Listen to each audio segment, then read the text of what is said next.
Hello everyone, this is Mark1K1 with the first act of the Halloween event going on, which is Tricks and Treats. So let's get started with that. This first act starts with loads of things to do, so let's get started. The first thing you'll probably want to do is get yourself some candy corn, which is a quintessential part of the whole festival. But fear not, it's rather easy to find. You can get yourself some candy corn by the following methods. Mining the candy corn ores around Tyria. This will require mining picks, but only copper ones. Opening trick-or-treat bags, or buying it from the trading post. Once you've obtained some candy corn, you can use it in a variety of ways, which I'll go into as we move on. But first, you're probably wondering how you get yourself some trick-or-treat bags. Like the candy corn, you can bag yourself some trick-or-treat bags rather easily through these methods.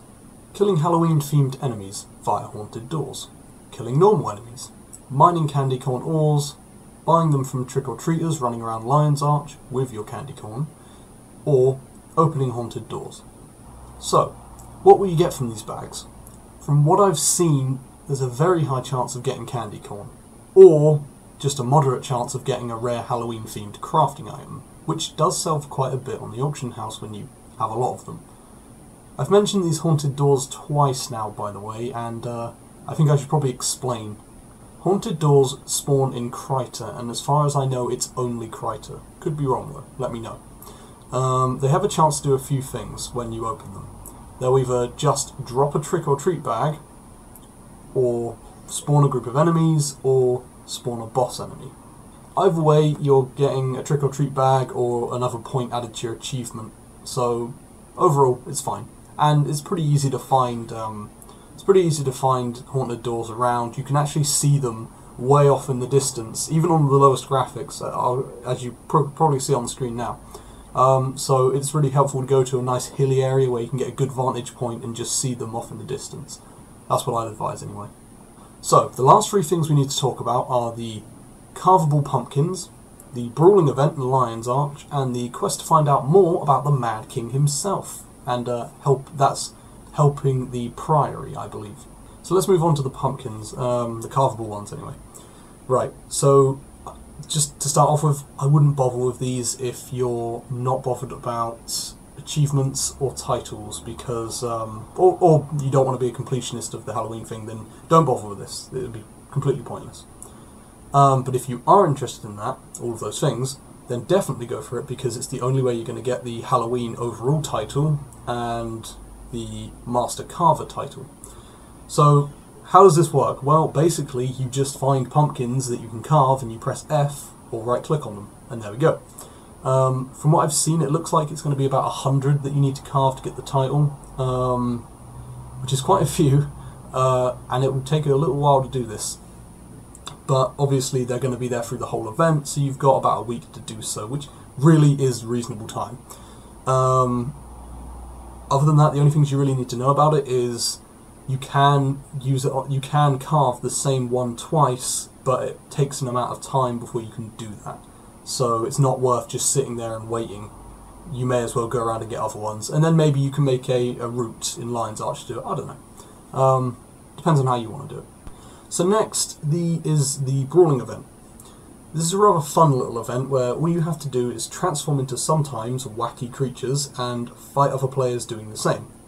As far as I know, the cauldrons spawn randomly or whenever they want, or if there's a lot of brawling going on. So if you need to turn into a creature but there's no cauldron around, you can jump into Mystic Forge like shown above.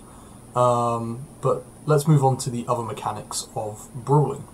When you find a cauldron, make sure to right-click on it or press F. You'll be transformed into a creature and given new abilities. Use them against other transformed, or recently transformed, players, and you'll gain a point to a buff you have, which looks like a plus symbol. I'm going to refer to it as the hit buff. Your health in these brawls is indicated by the heart buff, which will have an instant charge of 15 when you start. It will go down by 1 each time you are hit by another player. Once your heart buff reaches 0, you'll be thrown backwards and be invulnerable for a few seconds while you regain your health. Remember, you can't attack in this state either. As well as that, it will take away 3 points from your hit buff. There are also some other things to take into account as well. There are roasts lying around, which will regain your heart buff by 1 point on use. And then there's the Mad King's Banquet, which will give you a shield buff that defends you from attack for a few seconds and will throw food at enemies, which adds to your hit buff. Finally, there's cannons, which I don't think I need to explain.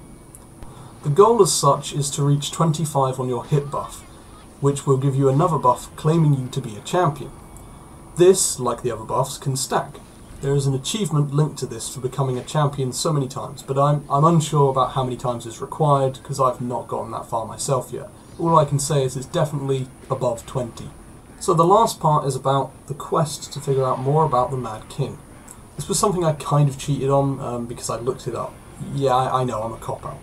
But I had to get this all done rather quick so I could help you guys out, you know, with all the rest of the events. And this is quite an important thing within the event. So anyway, the first thing you'll need to do is you'll need to travel to Lion's Arch and talk to Magister Tassai, which you should find her located in the Grand Piazza, or Plaza, what do I know? I don't know. She'll give you a device called the Candy-Powered Matter Meter. It will require 1 candy corn to use each time and will vaguely help you in the right direction, as well as making ghosts and helpful hints show up. When you equip it, you'll get 5 new actions. 1 to 4 will make more hints and ghosts show up, depending on which ones you use, and you'll need to figure out which one is needed. But be wary, because you only get 3 choices before you need to use another candy corn to power the device. The final skill will alert you, that is, the 5th slot. That'll alert you if you're in or near the right area. This quest will require some good deciphering skills, as you'll have to figure out where to go next with little help other than a small sentence. So basically, good luck to all those willing to do it legit, and I admire you and your ability if you do manage it. It's not like ultra hard, but I'm an idiot and I needed to do it quickly, so whatever. So that's about it, everyone. I'll see you guys all on the 26th when Act 2 starts, and I'll try to give you all the information as quick as possible. I've done everything today in one day, so I've been working quite hard to get this all done, as well as the footage and the editing and all that stuff. And you'll notice this is all up on a new channel, FireBrand Gaming, which is, or FireBrand Official, I believe, as the YouTube title is. That's because I was talking to my, not my guild leader, but I was talking to people in the guild, or I made a topic on the forums, and they were all like, yeah, we'd like to make videos and stuff. So I was like, you know what, there we go. Community of videos. It means you guys get more content, not just from me, but from other people. And as you may have noticed, I'm rather slow when it comes to updating. I believe it's been about 2 months since I made my last Guild Wars Mechanics video, which is in the making technically, but it will be made for this new channel. And I'll put a video up explaining all this stuff on my channel, and it will link you to the right channel, although you're there already if you're seeing this. So, yeah, there we go. That's about it. So I'll see you guys on the 26th. Also, just a little side note, everyone. I just wanted you to know that, I already kind of said this, but put a lot of effort into this one and getting it out quickly. So, rating, subscribing, all that stuff would be really appreciated, and I do want you to downvote it if you think it was bad, and I want to know why, so please comment on what you thought about it. If you did think it was bad. If you did think it was good, comment about that as well. That'd be nice. So thanks for watching again. See you guys on the 26th.